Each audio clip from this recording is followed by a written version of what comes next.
What happens when a prince who has spent years carefully crafting his public image suddenly finds himself face-to-face with a host who refuses to play by the royal rules? Tonight, we dive into one of the most explosive television moments in recent memory, where Prince Harry's appearance on The Graham Norton Show went from friendly banter to complete chaos in a matter of minutes. Before we get into this wild story, make sure to hit that subscribe button and let me know in the comments what you think really pushed Harry over the edge. Trust me, you're going to want to hear every single word of this incredible showdown. The red chair was spinning, the audience was buzzing with excitement, and Graham Norton was in his element. The show had already featured a delightful cooking, a segment with a celebrity chef, and some light-hearted chats with a popular actress. The atmosphere was quintessentially Graham Norton, warm, witty, and slightly mischievous. When Prince Harry walked onto the set, the audience erupted in applause. He looked relaxed, confident, even settling into the famous red sofa with that familiar smile we have all seen countless times. Graham, ever the professional, started with the usual pleasantries. "Your Royal Highness, lovely to have you here tonight. How are you finding life these days?" The question seemed innocent enough, the kind of softball opener that talk show hosts use to ease their guests into the conversation. Harry's response was equally measured, talking about his various charitable endeavors and his focus on mental health awareness. The audience was eating it up, and for the first few minutes, everything seemed to be going exactly as planned. But anyone who knows Graham Norton understands that he rarely stays in safe territory for long. His charm lies in his ability to dig just a little deeper to find the human story beneath the polished exterior. "You know, Harry," Graham said with that trademark twinkle in his eye, "I have to ask about something that has been fascinating the public lately. This whole business about stepping back from royal duties. It must have been quite the family discussion around the dinner table." The change in Harry's demeanor was subtle, but noticeable. His smile became just a fraction tighter, his posture a little more rigid. "Well, Graham, as I have said before, it was a decision we made as a family, and we are all moving forward in our own ways." It was a diplomatic response, the kind of carefully crafted answer that royal media training produces. But Graham, sensing an opportunity, was not about to let it slide. Of course, Graham nodded, his tone remaining light and conversational. "But surely, there must have been some interesting conversations. I mean, you do not just wake up one morning and decide to relocate to California without someone having something to say about it." The audience chuckled, appreciating Graham's gentle prodding. This was what they came for. After all, the moments when the carefully constructed public personas started to crack just a little, Harry's laugh was forced, and those paying close attention could see the tension beginning to build. "You know, Graham, family discussions are meant to stay within the family. I think most people can understand that." His voice carried a slight edge, a warning that perhaps this line of questioning was approaching uncomfortable territory.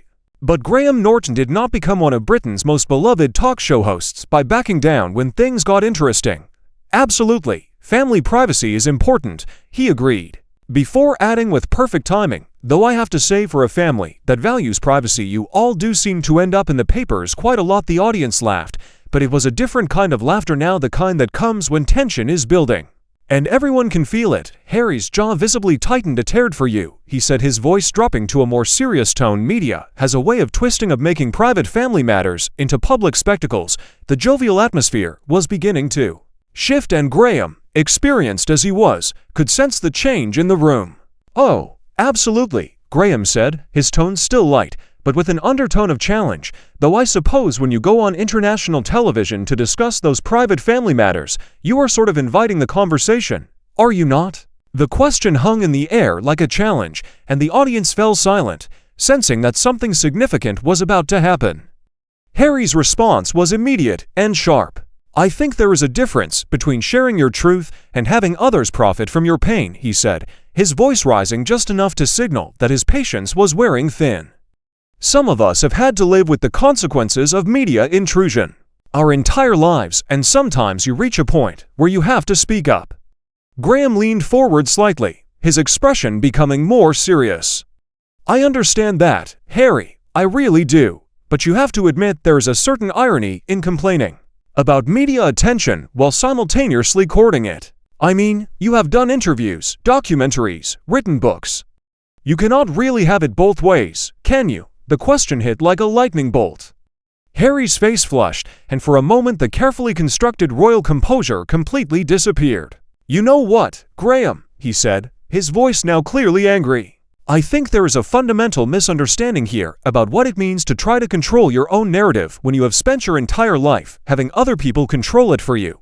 The audience was completely silent now, the earlier laughter replaced by an almost palpable tension. Graham, to his credit, remained calm and professional, but there was a steely determination in his eyes. "I think I understand perfectly well," he replied evenly. "What I am trying to understand is why you expect the public to be sympathetic to your desire for privacy when you keep choosing very public forums to express your grievances." Harry stood up abruptly, his chair scraping against the floor. "You know what? I think this interview is over," he said, his voice shaking with barely controlled anger. "I came here thinking we could have a civilized conversation, but it seems like you are more interested in scoring points than having an actual discussion." Graham remained seated, his expression calm, but firm. "Harry, I am simply asking the questions that I think the audience wants answered. If you find those questions uncomfortable, perhaps the issue is not with the questions themselves." The words were delivered with Graham's characteristic wit, but there was an underlying seriousness that made it clear this was no longer just entertainment. The studio had fallen into an eerie silence, broken only by the faint hum of the camera still rolling. Harry remained standing, his chest rising and falling with barely controlled anger, while Graham sat calmly in his chair, his hands folded in his lap. The other guests on the sofa looked like deer caught in headlights, unsure whether to intervene or simply disappear into the cushions. "Sit down, Harry," Graham said quietly, his voice carrying the authority of someone who had been managing difficult situations on live television for decades. "We are not finished here." There was something in his tone that was both invitation and command, and for a moment, it seemed like Harry might actually comply. Instead, Harry took a step closer to Graham's desk, his voice dropping to a dangerous whisper that somehow carried more menace than if he had shouted. "You want to know what the real issue is, Graham? The real issue is that people like you think you have the right to dissect every aspect of my life, my family's life, my marriage, my children, as if we exist purely for your entertainment." Graham's eyebrows raised slightly, but his expression remained controlled. "People like me," he repeated, his tone deceptively mild. "You mean television presenters, or do you mean something else entirely?" The question was loaded, and everyone in the studio could feel the weight of it. "I mean people who profit from other people's pain." Harry shot back, his voice gaining volume again. "You sit here in your comfortable chair making jokes about things that have genuinely hurt real people, and you act like it is all just harmless fun, but it is not fun when you are on the receiving end of it." The audience was riveted now. This was television gold, the kind of unscripted drama that money could not buy. Graham leaned back in his chair, his fingers steepled in front of him. "A very long time, and I have always tried to treat my guests with respect and dignity, but part of that respect includes not treating them like fragile children who cannot handle a challenging question. Challenging questions." Harry's voice cracked with incredulity. "You are basically accusing me of being a hypocrite on national television. How exactly is that respectful?" Graham's smile was sharp now, all pretense of geniality gone. "I am not accusing you of anything, Harry. I am simply pointing out the contradictions in your public statements. If you find those contradictions uncomfortable, perhaps you should examine why that is rather than shooting the messenger." Words hit Harry like a physical blow. His face went red, and for a moment it looked like he might actually lose complete control. "You know what, Graham? On being the nice guy, the safe pair of hands, the one who makes everyone feel comfortable. But here you are going for the jugular the moment you smell blood in the water."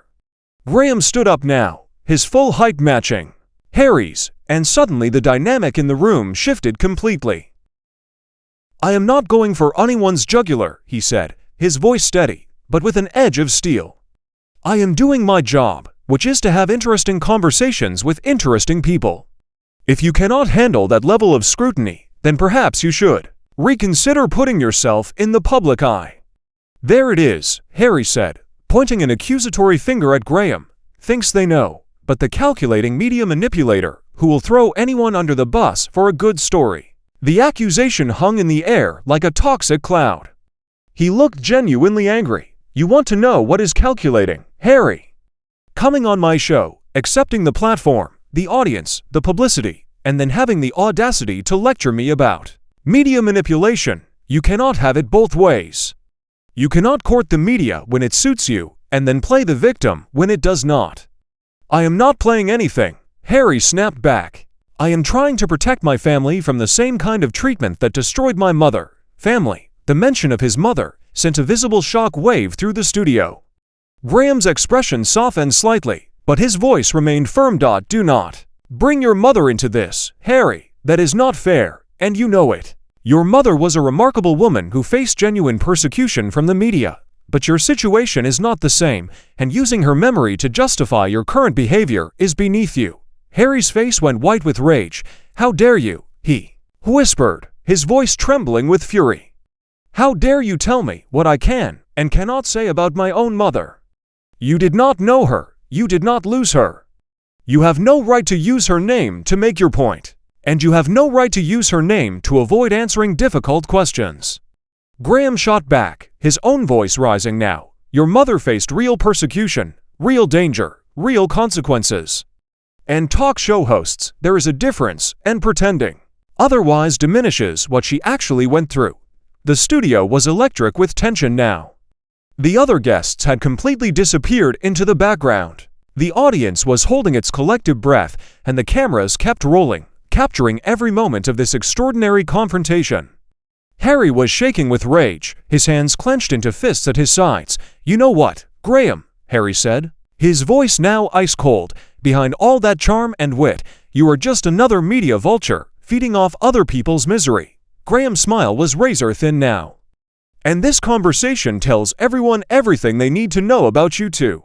Harry, you talk about wanting to control your own narrative, but what you really want is to control everyone else's narrative. 2. You want to be able to say whatever you want, whenever you want, without anyone having the right to question it. That is not true, Harry protested. But his voice lacked conviction now. Is it not? Graham pressed.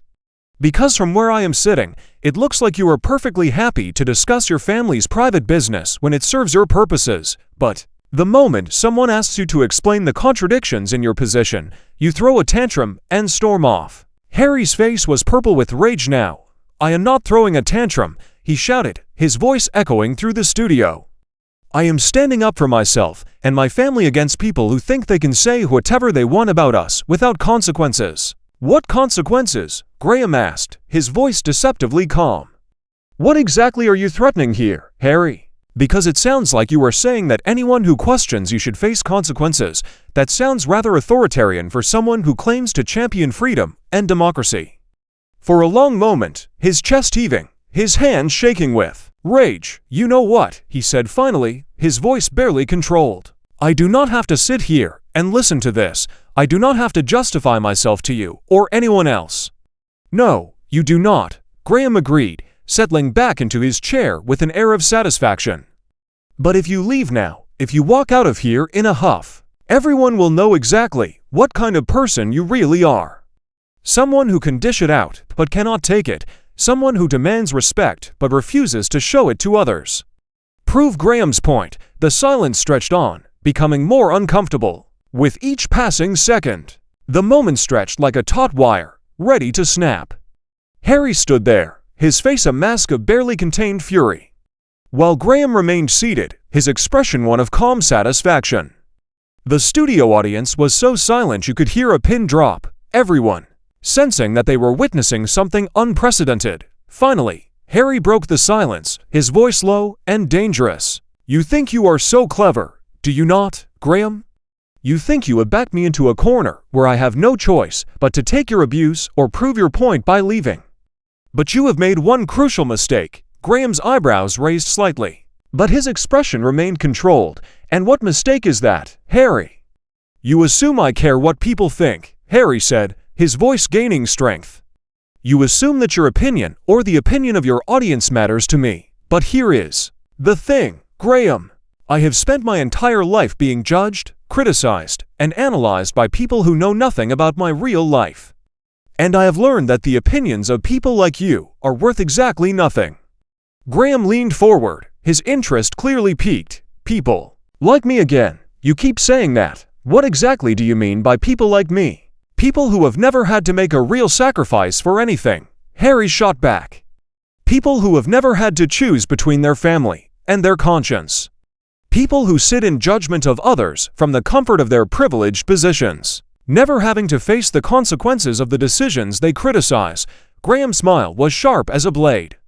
"That is rich coming from someone who was born into the ultimate privilege. You are lecturing me about sacrifice and consequences when you have never had to worry about paying rent or putting food on the table or any of the real struggles that ordinary people face every day. You think being born into the royal family is a privilege?" Harry's voice was incredulous. "You think having every moment of your life scrutinized, every mistake magnified, every private moment turned into public property is a privilege? You think losing your mother to media harassment is a privilege? I think having access to the best education, the best healthcare, unlimited resources, and a platform that billions of people can only dream of is a privilege," Graham replied evenly. "And I think using that privilege to complain about how hard your life is while ordinary people struggle with real problems is tone deaf at best." Harry's face went white with rage. "You know what, Graham? You are exactly the kind of person who is everything wrong with the media today. You pretend to be on the side of ordinary people, but you are just another establishment figure protecting the status quo. You attack anyone who tries to challenge the system because their success threatens your comfortable position." The system of Graham's voice was mocking. "Now, you mean the system that made you one of the most famous and wealthy people on the planet? The system that gave you every advantage and opportunity? That system. The system that killed my mother," Harry said, his voice breaking slightly. "The system that treats people like commodities to be bought and sold. The system that you are a part of, whether you want to admit it or not." Graham stood up again, his patience clearly at an end. "Your mother's death was a tragedy, Harry, a genuine tragedy that no one should have to endure. But using her death to justify your every action, to deflect from every criticism, to avoid taking responsibility for your own choices, that is not honoring her memory, that is exploiting it." The words hit Harry like a physical blow, his face contorted with rage, and for a moment it looked like he might actually strike Graham. "You do not get to tell me how to honor my mother's memory," he snarled. "You do not get to lecture me about responsibility when you have never had to live with the consequences of media attention destroying the people you love. And you do not get to come on my show and expect me to treat you with kid gloves just because you have had a difficult life." Graham fired back. "Everyone has difficulties, Harry. Everyone has pain and loss and struggles, but most people do not have the luxury of blaming all their problems on the media while simultaneously using the media to promote their own agenda." Harry was shaking with rage now, his voice rising to a shout. My agenda is trying to protect my family from the same persecution that destroyed my mother. My agenda is trying to use my platform to help people who cannot help themselves." "What exactly is wrong with that?" "Nothing is wrong with helping people," Graham replied, his voice calm but firm. "What is wrong is the hypocrisy. You cannot spend years criticizing the royal family, airing their private business in public, profiting from tell-all interviews and books, and then complain when people ask you to explain your actions." "I never asked for any of this," Harry shouted, his composure completely gone now. "I never asked to be born into this family. I never asked for the media attention. I never asked for any of it. All I ever wanted was a normal life with my family, but people like you will never let that happen." Graham's expression softened slightly, but his voice remained firm. "Harry, you may not have asked for it, but you have it, and with that comes responsibility.